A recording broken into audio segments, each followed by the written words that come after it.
Well, it's the 10th of September 2016. A very warm welcome. This is Primetime News, the weekend edition. We are coming to you live and direct from the Newsfirst studios here in Colombo.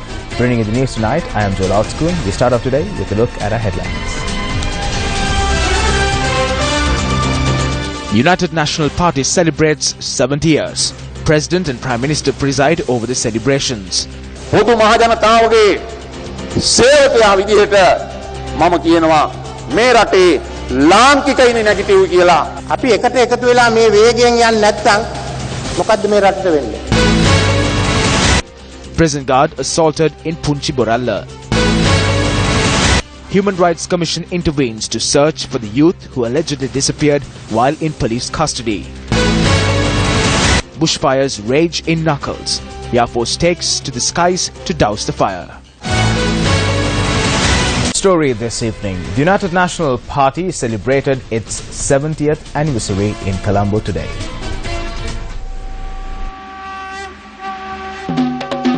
The overreaching theme of the 70th anniversary celebrations of the UNP was uniting the public towards a new nation.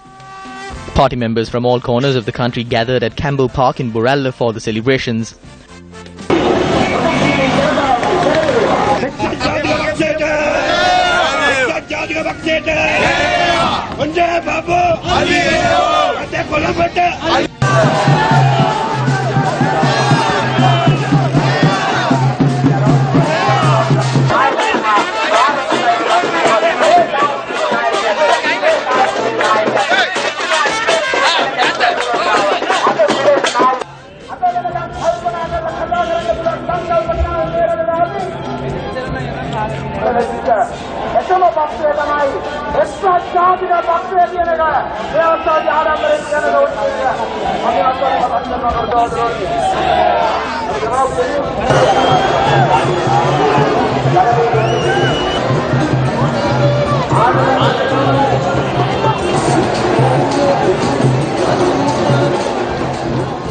The 70th anniversary celebrations of the United National Party commenced with the arrival of party leader and Prime Minister Ranil Wickremesinghe. ශ්‍රී ලංකා ප්‍රජාතාන්ත්‍රික සමාජවාදී ජනරජයේ ගරු අග්‍රාමාත්‍ය රනිල් වික්‍රමසිංහ මැතිතුමන් සම්පාදවන ගෞරවනීය පොහොත ගරු අග්‍රාමාත්‍යතුමාට සිංහලද මුස්ලිම් වද අපි එක මිනිස්සුවේ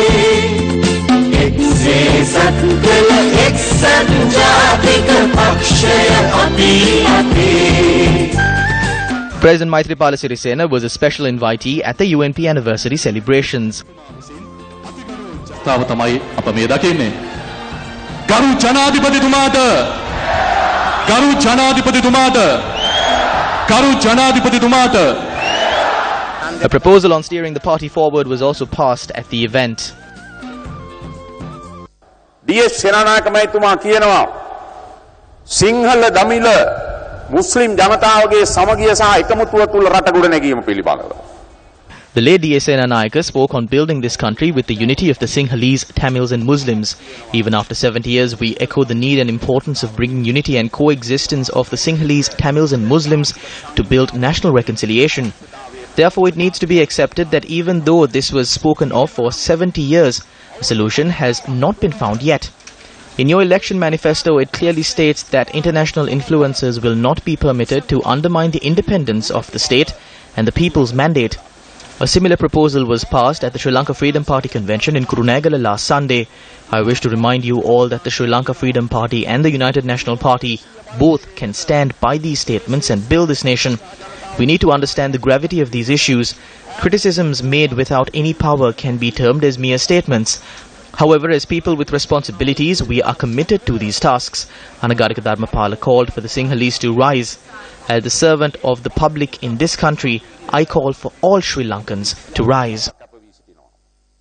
අනගාරික ධර්මපාලතුමා කිව්වේ සිංහලයින් negative කියලා එදා තිබුණු ඒ යුගයේ තත්ත්වයන් එක්ක මම මේ රටේ පොදු මහජනතාවගේ සේවකයා විදිහට මම කියනවා මේ රටේ ලාංකිකයින් නෙගටිව් කියලා මේ රටේ ජනතාවට මම කියනවා ලාංකිකයින් නෙගටිව් කියලා හිතන්න. අපි කිසි විටක දේශද්‍රෝහී වැඩ කටයුතු කළා නැහැ. ඡන්දයක් දිනන්න කියලා ජනාධිපතිවරණයක් දිනන්න කියලා We have never committed any acts of treason. We never entered into agreements with the LTTE or any terrorist movement in order to win a presidential election. I would rather lose than do something like that. Some consider inking agreements with the LTTE is patriotic. Some say that inking an agreement with the UNP is an act of treason in a backdrop where one's father was a founding member. The people of the country will decide who the patriot and who the traitor is. The time when the country could have been molded alone is no more. If we don't unite and move forward fast, what will happen to this country? We must all come together. Let us cast aside old animosities. Let us create a developed Sri Lanka with a developed economy and society. Thereby, the next generations will be able to fulfill their personal aspirations.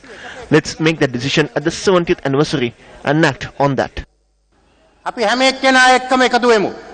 පැරණි මතවාද පළවෙනි නිදහස් සටන වගේම අපේ පක්ෂය දෙවෙනි නිදහස් සටනටත් මුල පෙරුවා. Similar to our actions during the first fight for freedom, we have now initiated the second fight for freedom. For the second fight, our party sacrificed a lot. President Maithripala Sirisena also made a great sacrifice.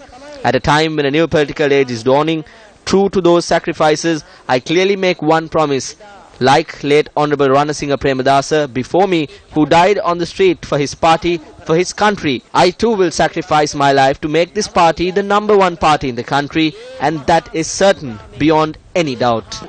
රටේ දැවැන්තම රටේ number 1 පක්ෂය බවට පත් කරන්නට මම මගේ හයිය ජවය කැපකිරීම මගේ ජීවිතයත් මේ පක්ෂය වෙනුවෙන් පූජා කරනවා ඒකාන්තයි. ප්‍රතිපත්ති දෙකක් නායකයෝ දෙන්නෙක්. Two leaders with two policies have come together to a national policy. The faith that the people had following the victory on the 8th of January 2015 was that the country would be steered onto a new path. Those aspirations are now being fulfilled. මේ රට අලුත් මාර්ගයට ගේන්නයි. එදා තිබ්බ ඒ සිතුම් පැතුම් අද ක්‍රියාත්මක වෙනවා. දැන් අලුත්ම ජෝක් එක තමයි ඩේසි ආච්චිගේ මැණික් මල්ල. අහලා තියෙනවද? The latest joke is Grandma Daisy's bag of gems. Have you heard that one? When questioned on how houses were purchased, the son answers by saying the grandmother gave it. When she is questioned as to how she acquired the wealth, she says a man gave her a bag of gems. Look at the situation today. We have former President Chandrika Bandaranaike Kumaratunga here with us, as well as the current president. We are proud of this. When someone else sees this, it brings a great deal of respect. We value that. If a majority cannot come together and develop this country, we will never be able to develop this country. Be a part of this strength. ඒක වටිනවා. මේ රටේ ඉන්න බහුතරයකට එකතු වෙලා මේ රට දියුණු කරන්න බැරි නම් ආයෙත් මේ රට දියුණු කරන්න බෑ. ඒ නිසා මේ ශක්තියට එකතු වෙන්න. Minister Vijit Vijaymunassosa, speaking in Bibila today, elaborated on the aftermath of the January 8th political revolution. On the 9th of January, even though the president lost, we had the 2/3 majority. Who did Mahinda give the power to? Mahinda gave the power to Ranil Wickremesinghe, asking him to come to the temple trees. He held a meeting for us at 8 in the morning on the 9th and he left. On the next day, Basil did not have the usual shawl around his neck. He did not have his cloth or his t-shirt.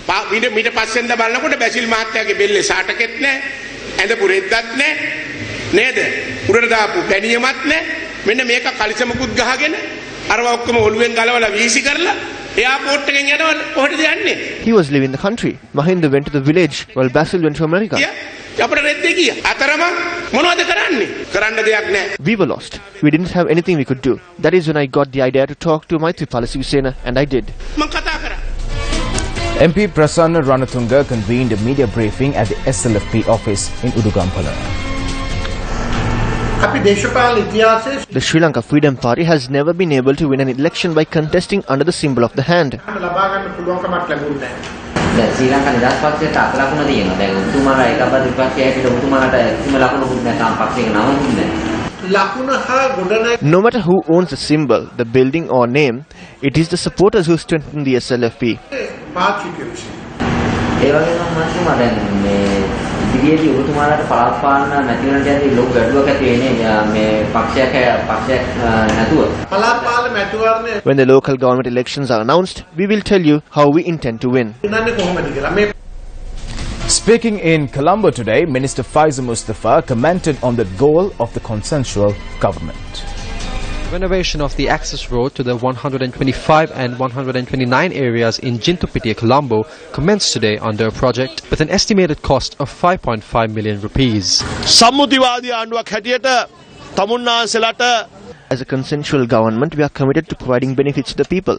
If we engaged in politics with positive intentions in the area, the youth will not become pavement vendors or three-wheeler drivers. They will be educated and reach the top of society as doctors, teachers and graduates. I must announce that I am committed to make that change.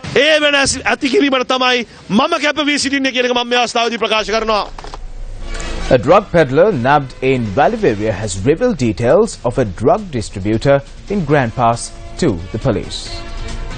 Based on the information obtained from the suspect arrested in Valiveria, police arrested a man in Grand Pass today. Police seized 18 grams and 900 milligrams of heroin in 150 sealed packets worth 500,000 Sri Lankan rupees in the suspect's rectum. 9 others suspected of selling drugs at the time were also arrested by the police. And on to a story that made it the headlines this evening. A prison guard who was allegedly abducted and assaulted by an unidentified group is currently receiving treatment at the National Hospital. The alleged kidnapping took place at around 7:30 p.m. last evening when the prison's guard was on his way from a temple in Punchibaralla. The incident took place when I was returning home from the Punchibaralla junction. They covered my eyes. I couldn't make out who was there and where it happened as I passed out. Many mobile phones are used inside the magazine prison. I tried to locate them and take them away. I feel that this has happened because I tried to do my duty. I think that the inmates must have given information out and this happened as a result.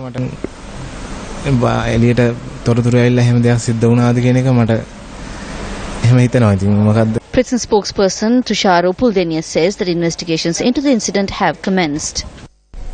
Well, yet on a headline-making story, the Human Rights Commission has focused its attention on an incident in which the life of a person was put on the line because he was suspected of stealing paddy. Name: G.G. Kaishan, age 20 years, resident of Hambantota, reported missing on the 5th of September 2016. It has been 6 days since G.G. Kaishan was reported missing. It was Officer Premaratnam who had assaulted him, asking him to say that he had stolen a stock of paddy. My brother repeatedly said that he did not steal. Then, when he was taken to the police inspector, he had said that he would pay any amount and to admit to stealing the stock of paddy. I believe that my brother had been assaulted. If not, there is no need for him to be admitted to a hospital. The residents of the area say that the two individuals, including this youth, were arrested by police for allegedly stealing a stock of paddy. One of the arrested suspects is currently receiving treatment at the Hambantota Teaching Hospital following an assault by the police. Officers of the Human Rights Commission visited the residence of the youth who was reported missing while in police custody to conduct investigations into the incident. The Human Rights Commission had launched an inquiry into this matter. That is why we arrived in Hambantota to conduct the investigation.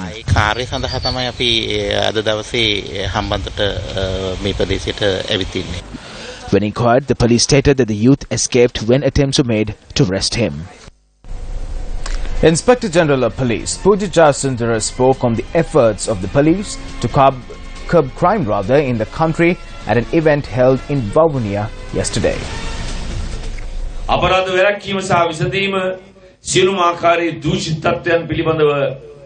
we want is to give the general public the best possible service on our journey to curb crime and to put a stop to all malpractices. To do this, we have to identify each other.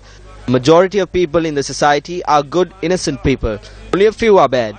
But the question is, are we going to stand by and watch as these few people roam free? As a great leader once said, the problem in this world is not the actions of the bad people, but the silence of the good. So why are the good people silent? We must unite and be strong.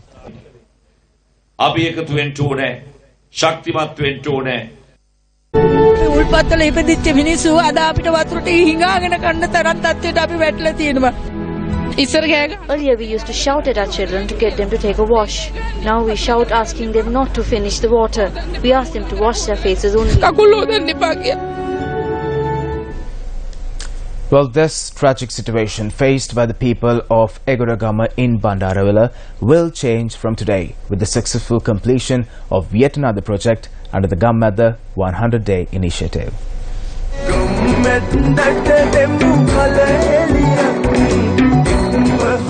This waterway was the only source of water for the people of Egadogoda after being affected by the adversities of the Umaoya multipurpose project. Around 800 families in the area meet with each other at this location on a daily basis. All these families have one thing in common, and that was the hardships they had to endure in search of clean water.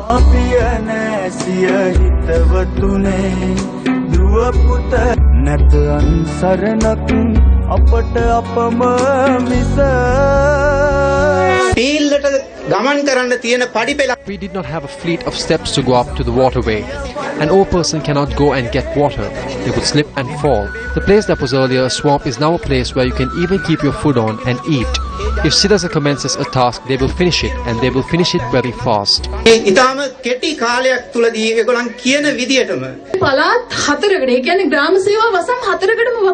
Four areas, 4 Grama Seva divisions do not have water. The water sources have dried up.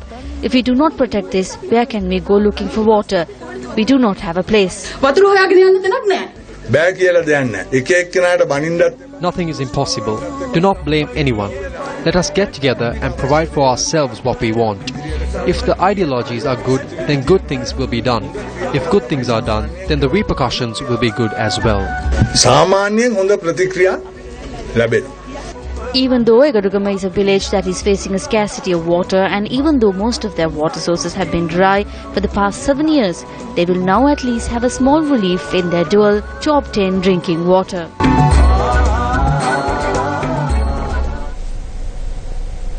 Well, you and I both know that a tank is considered the heart of the village. However, agriculture in Diganava Nikavarutia is on the verge of disappearing for good due to the damage in the bund of the tank that supplies water to the paddy fields in the area. This is a Digannava Mahaveva tank in Nikavarutia. Over 400 acres of paddy field are nourished with water from this tank, which also benefits over 500 agrarian families.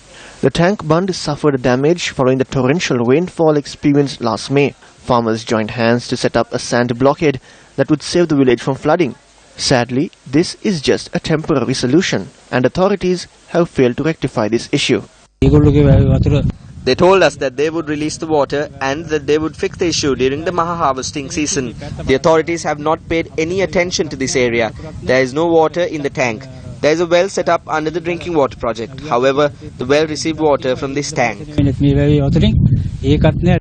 These farmers who were deceived by authorities who made false promises to renovate the tank have been compelled to let go of their agricultural activities and stay in hunger.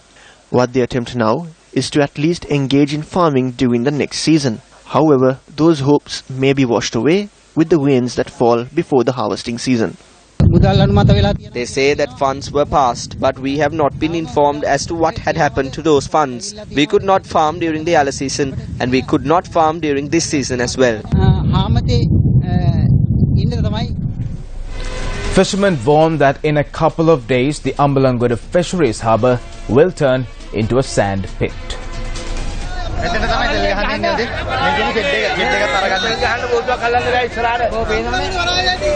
These people whose lives depend on the sea had to go back into the sea to direct the attention of the authorities towards their problems. Instead of going out to sea for fishing, these fishermen were compelled to carry out this demonstration in order to find a solution to a life-threatening issue. Up to 80 meters have been filled with sand, and before long it will be fully covered.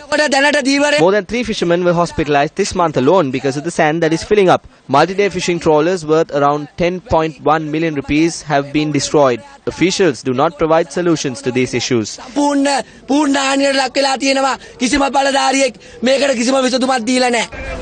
charged that excavators that were used to remove the sand that was filling up has also gone missing. There was a machine here. They did not provide security. Even without the knowledge of the officials, the machine has been taken to Kirinda. Fishermen held discussions on this matter with the assistant manager of the Ambalangoda Fisheries Harbour. We have informed the senior management with regard to the problem and to take measures to dig this out using 2 excavators. One machine will reach here by this afternoon. Therefore, by tomorrow morning, we will be able to undertake this task. The Sri Lanka Air Force took to the skies above Knuckles mountain range once again today.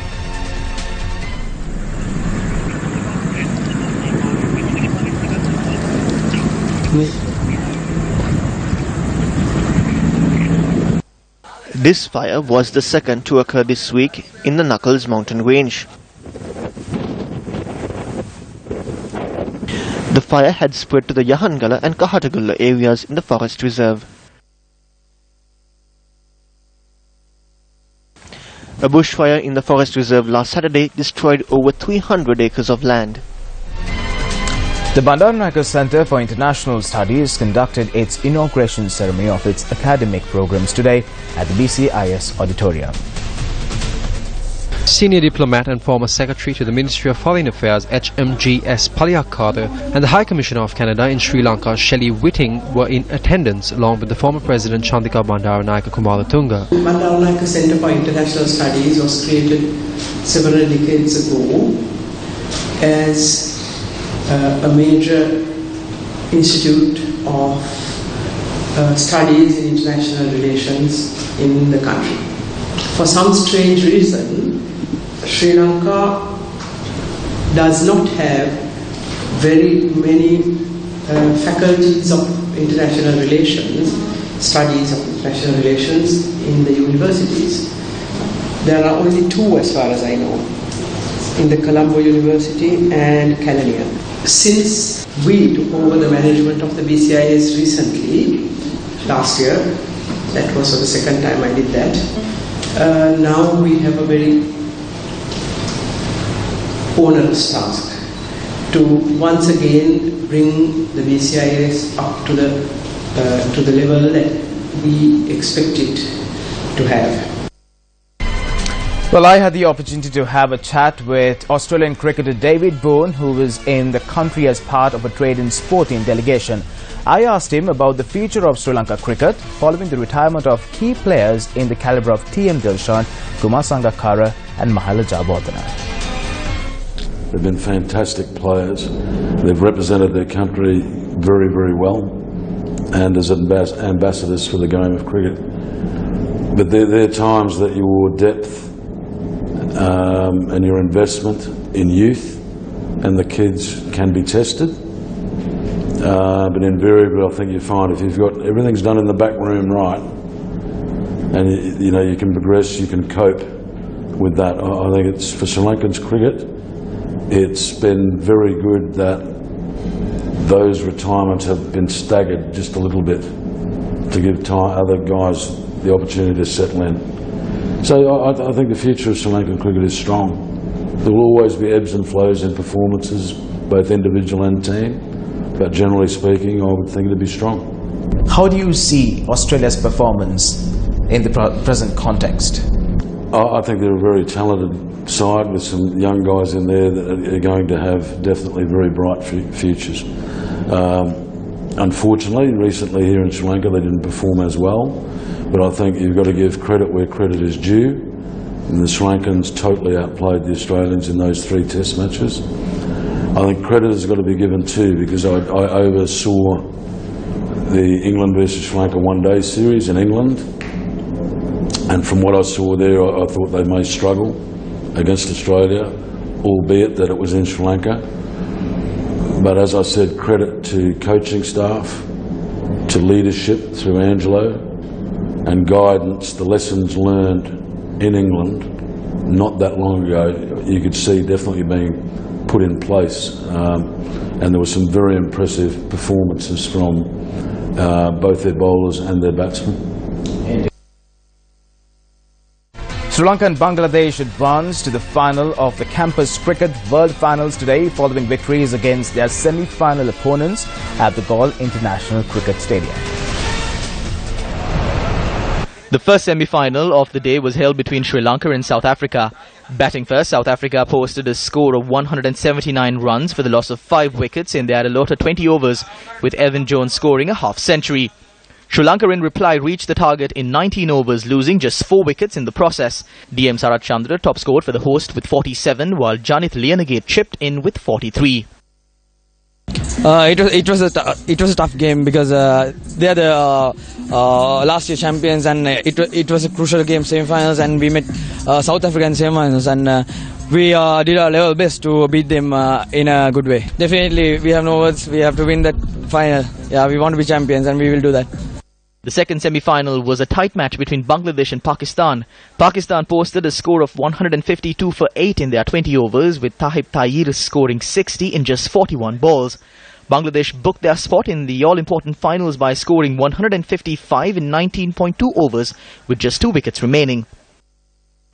Well, the all-important final of the Campus Cricket World Final will take place tomorrow at the Galle International Stadium from 2 p.m. onwards. On that note, we wrap up the weekend edition of Primetime News. Thank you very much for stopping by. But remember that you could keep abreast of the latest and trending stories by simply typing www.newsfirst.lk. On that note, it's a wrap. Take care. Good night.